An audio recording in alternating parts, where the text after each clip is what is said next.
Imagine it's 1961. The world is changing. Kennedy's in the White House, the space race is on, and in Washington, D.C., a new kind of television is about to launch. WETA-TV goes on the air, not to sell products, but to open minds. This is public television's debut in the nation's capital. For the first time, families can tune in for science, history, and the arts. Television with a purpose. WETA stands for the Greater Washington Educational Television Association, and its mission is clear: make viewers smarter, more curious, and more engaged. Before WETA, TV was mostly entertainment. Fun, but missing something. People wanted more. Education, inspiration, connection.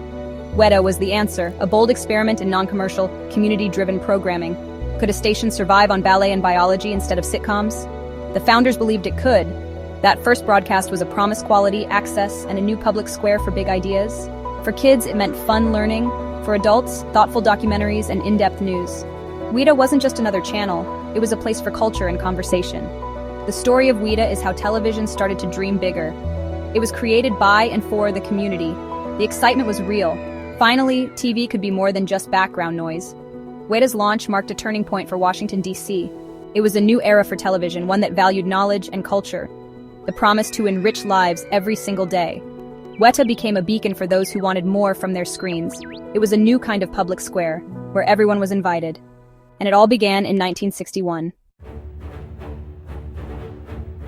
Before WETA, TV was a world of commercials, cowboys, and sitcoms. In the 1950s and early 60s, only a few channels existed, all commercial, all chasing ratings. Westerns, game shows, and family comedies dominated the airwaves. Entertainment was plentiful, but diversity and depth were missing. Some saw TV's potential for more: education, culture, and public service. Newton Minow, head of the FCC, famously called TV a vast wasteland. He and others wanted television to inform, not just entertain. Parents wanted educational shows for their kids. Teachers saw TV's classroom potential. Adults craved in-depth news and cultural programming. Commercial TV didn't support these niche shows. They weren't profitable. There was a gap, a need for television that put education and public service first. The idea was simple but revolutionary. A station funded by the public, not advertisers. It could take risks, serve the whole community, and focus on quality. This was the dream that led to public television. In Washington, D.C., that dream was about to become reality with WETA. A new kind of station was needed, one that would be a window to the world. WETA was ready to fill that gap. The stage was set for something different. WETA-TV was born from a true community effort. The Greater Washington Educational Television Association, educators, artists, leaders, believed D.C. deserved a station for learning and culture. They met, planned, and raised money, driven by a mission to serve the public, not shareholders. WETA was nonprofit, free to focus on educational value over ratings. It could create shows for underserved audiences, spotlight local issues, and celebrate the arts. Funding came from everywhere: the Ford Foundation, local schools, universities, and most importantly, the public. People donated, held bake sales, and wrote checks. WETA was truly their station. The first studio was small, resources limited, but ambition was huge. WETA became a smart, thoughtful alternative to commercial TV. It was a classroom in your living room, a front-row seat to the world's best performances. The station's identity challenged viewers, make them think, enrich their lives.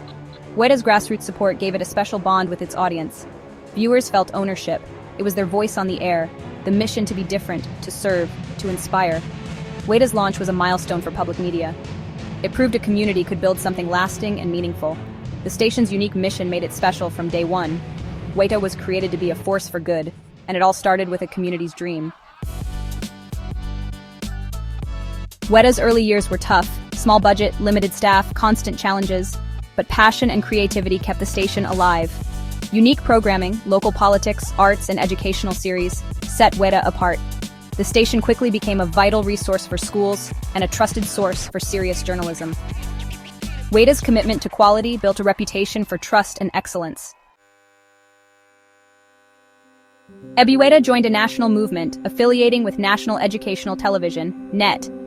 This brought high-quality documentaries and children's shows to D.C. and let WETA produce programs for a national audience. Washington Week in Review became a standout, offering smart, non-partisan political analysis. In 1969, PBS replaced NET, creating a stronger public broadcasting system. WETA became a flagship PBS station, airing Sesame Street, Masterpiece Theater, and producing the PBS NewsHour. Joining NET and PBS let WETA fulfill its mission on a grand scale. The station brought the best of public television to DC and shared DC's voice with the nation. WETA's national role was now secure. WETA's launch was more than a new channel. It was a new idea television as public service. For over 60 years, WETA has sparked curiosity, opened minds, and strengthened the community. It brought Sesame Street, Julia Child, Ken Burns, and trusted news into homes. In today's crowded media world, WETA's mission is more vital than ever. We need a source that's deep, fair, and free from commercial pressure. WETA remains a beacon of quality, inspiring, and uniting viewers. The story of WETA is a story of hope, community, and lasting value. That's why WETA still matters, now and for the future.